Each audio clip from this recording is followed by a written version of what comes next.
Hi guys, so this is your first set of instructions for the prototyping unit, Red Velvet Cupcakes, and this is Monday's task.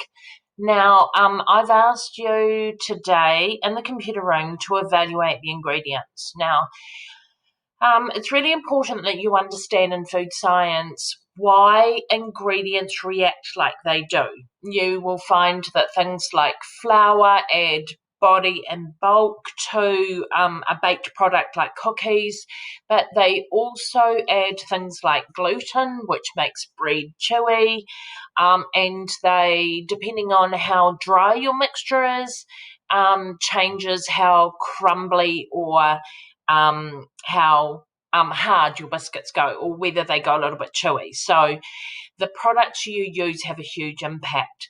The sugars you use have a massive impact. If you just use white sugar, just plain white granulated sugar, then it's going to be really hard to dissolve that sugar, which is why we use caster sugar. If you use just white sugar, you're going to get a sweet flavour, but if you add in brown sugar as well, you're going to get a caramel taste. But there's quite a lot of science behind food products, and it's understanding all of that information before you start testing and trialing them to know the impact that it's going to have on your cookies in the long run. Now, I've put in the first box flour and flour alternatives, so we're looking at gluten-free options as well. Now, I've put in some links that will help you with each of the flour, sugar, and fat, and then the first one's an overall one. However, if you also look at the videos, you're going to find a little bit of information in those. Now, I don't recommend you watch the videos during class time.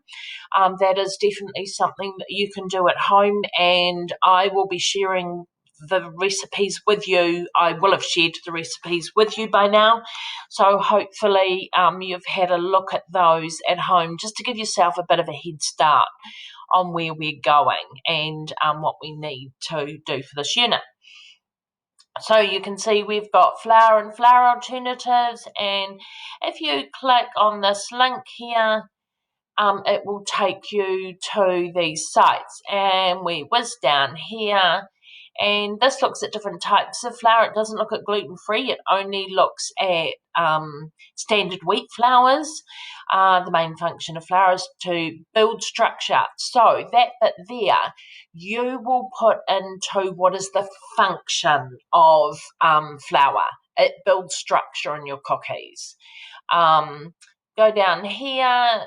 They've broken it down into bleached flours and unbleached flours. So we're talking about white flour and whole wheat flour, talking about how it's made, that it absorbs. Wheat flour is darker in colour.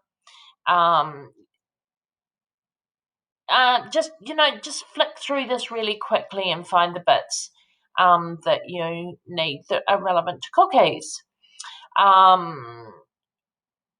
So I wouldn't stress too much about bleached and unbleached flours, but I certainly would be looking at the difference between all-purpose flour, which is really good. So it's made from hard winter wheat, so it's really good for baking bread, to bread flour, which even has more gluten in it, down to cake flour, which is really great for making cakes and biscuits.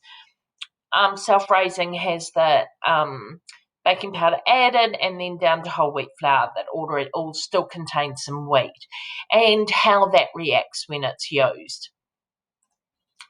So obviously there's the same here for fats and sugars.